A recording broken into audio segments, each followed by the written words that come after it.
Bonjour et bienvenue dans ce nouveau décryptage. Aujourd'hui, on s'attaque à un sujet financier absolument crucial pour 2026. Un sujet qui touche de très près tous ceux qui remboursent un prêt immobilier ou qui prévoient de le faire. Bref, on plonge tête la première dans les rouages de l'assurance emprunteur et surtout dans ce piège redoutable que sont les exclusions de garantie. Parce que oui, des petits détails qui ont l'air de rien perdus dans les lignes d'un contrat peuvent carrément se transformer en un gouffre inattendu frôlant les 15 000 €. Alors comment est-ce possible et surtout comment l'éviter? C'est ce qu'on va voir. 4, il faut vraiment retenir ce chiffre. C'est la dure réalité du marché. En 2026, l'autorité de contrôle prudentiel et de résolution nous explique que près de 4 sinistres sur 10 sont tout bonnement refusés à cause de ces fameuses clauses cachées. C'est assez fou, non? Pour quasiment 40% des demandes d'indemnisation lors d'un gros coup dur, l'assureur a le droit, en toute légalité, de dire « non, on ne paye pas ». Ça prouve à quel point il est urgent de comprendre ce qui se trame derrière le jargon de ces documents. Alors, au menu de notre analyse, on va d'abord décortiquer ce piège des exclusions, puis on regardera le cours réel du risque. Ensuite, petit tour d'horizon des exclusions les plus fréquentes, avant de voir comment repérer ces clauses toxiques, et pour finir sur une note positive, comment la loi Lemoine permet de reprendre la main. Allez, on attaque la première partie, le piège des exclusions. Mais au fond, c'est quoi exactement une exclusion ?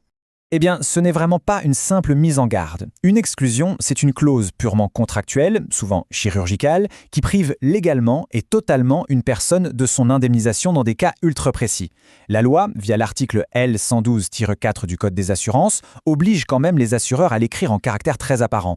Mais attention, il y a une subtilité énorme ici. Il faut absolument séparer les exclusions légales, qui sont inévitables pour tout le monde, comme une faute intentionnelle ou des faits de guerre, des exclusions contractuelles.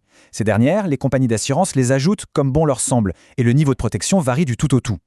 Pour donner un ordre d'idée, si on se penche sur une analyse récente de plus de 300 offres, le contraste est saisissant. D'un côté, on a les contrats groupes, ceux que la banque propose d'office. Eux, ils affichent en moyenne 12 exclusions. De l'autre côté, on a les contrats individuels, via ce qu'on appelle la délégation d'assurance, qui tournent plutôt autour de 5 à 7 exclusions. C'est une différence capitale.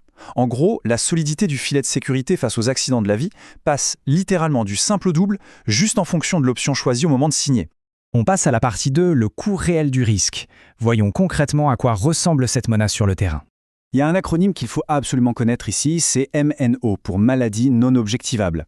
Dans ce grand sac, le jargon médical regroupe des choses comme les fragilités psychiatriques, le burn-out, la dépression, mais aussi toutes ces douleurs de dos tenaces comme la lombalgie ou la fibromyalgie. Le vrai problème, ces MNO représentent à elles seules presque 30% des arrêts de travail longue durée en France. C'est une véritable bombe à retardement, parce qu'une tonne de contrats exclut tout simplement leur prise en charge par défaut. Pour bien visualiser, prenons le cas très concret de Thomas. Thomas a 38 ans, il est ingénieur et a pris l'assurance de sa banque pour un prêt de 250 000 €. Un jour, petite chute à vélo, rien de fou, mais ça dégénère en lombalgie chronique. 8 mois d'arrêt de travail, le verdict tombe, affection dorsale. Sa banque refuse de l'indemniser en pointant du doigt une ligne très précise de son contrat. Résultat des courses, Thomas s'est retrouvé pendant 8 mois à devoir sortir 1 350 € par mois de sa propre poche. Un reste à charge total de 10 800 €. Voilà comment une seule petite clause peut causer un véritable désastre financier. Ce qui nous amène logiquement à la troisième partie, quelles sont les exclusions les plus fréquentes, le fameux top 10 de 2026. En regardant les données de l'année, on repère tout de suite les gros points noirs. D'abord, les sports dits extrêmes, qui sont carrément balayés dans 85% des contrats, avec un impact financier dévastateur en cas de pépin. Ensuite, nos fameuses MNO qu'on vient de voir, absentent de 65 à 70% des offres. Mais attention, le chiffre qui fait vraiment froid dans le dos ici, c'est ce 100% sur la ligne des maladies préexistantes non déclarées. Si on omet de mentionner un problème de santé passé, c'est la sanction automatique, aucune indemnisation. Même certains métiers, comme dans la sécurité ou le bâtiment, vont déclencher des exclusions dans plus de la moitié des contrats du marché. Partie 4, repérer les clauses dangereuses. Parce que oui, c'est possible de contre-attaquer. Pour reprendre le contrôle de la situation, il y a un plan en 4 étapes. Étape 1, on exige systématiquement la FSI, la fiche standardisée d'information. C'est un résumé obligatoire qui met tout sur la table. Étape 2, on sort la loupe et on cherche des titres bien précis dans les conditions générales, comme cas de non-garantie ou limitation de garantie. Étape 3, et c'est là qu'il faut être redoutable. On décortique ce qu'ils entendent par incapacité temporaire de travail et invalidité permanente partielle. Une définition un peu trop floue ou restrictive, c'est ni plus ni moins qu'une exclusion masquée.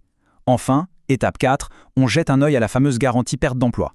Assez ironiquement, elle liste souvent plus d'exclusions, comme une démission ou une rupture conventionnelle, que de cas où la couverture fonctionne réellement. Ce qui nous amène à la dernière partie, la loi Lemoine et les solutions pour utiliser tout ça à notre avantage. Depuis qu'elle a été renforcée en 2026, la loi Lemoine, c'est vraiment le bouclier ultime du consommateur. Son immense avantage, c'est qu'on peut désormais résilier et changer de contrat à n'importe quel moment sans payer la moindre pénalité. Un contrat trop restrictif n'est définitivement plus une fatalité.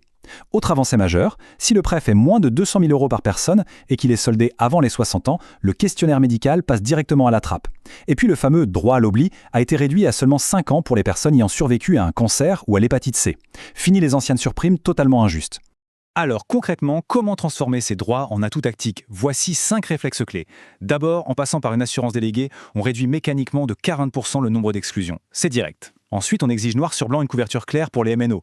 On s'assure aussi que l'incapacité de travail soit basée sur la profession exercée et non sur toute profession. Ça change absolument tout. Si on pratique un sport régulièrement, il faut négocier des extensions de garantie. Et l'astuce finale, on profite de la loi Lemoine pour faire jouer la concurrence de manière indépendante chaque année.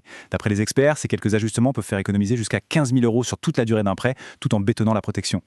Petite précision qui a toute son importance, tous ces chiffres et ces tendances, ça ne sort pas du chapeau. C'est le résultat d'une analyse extrêmement rigoureuse de plus de 300 offres en 2026, compilée par l'équipe du comparateur indépendant agréé JeSwitch. Ça permet d'avoir une vision totalement objective et sans filtre de ce qui se passe aujourd'hui dans la jungle des assurances. Pour terminer cette analyse, il y a une vraie question de fond à se poser. On a vu à quel point ces petites clauses pouvaient coûter cher. Alors si un accident de la vie tombait demain matin, est-ce que le contrat actuel jouerait bien son rôle de bouclier ou est-ce qu'on se retrouverait bêtement coincé par une ligne qu'on n'avait pas vue? C'est le genre de réflexion qui donne tout de suite envie de replonger le nez dans ces fameux documents financiers. L'important est de rester maître de la situation. Merci d'avoir suivi ce décryptage et à très vite pour une nouvelle analyse.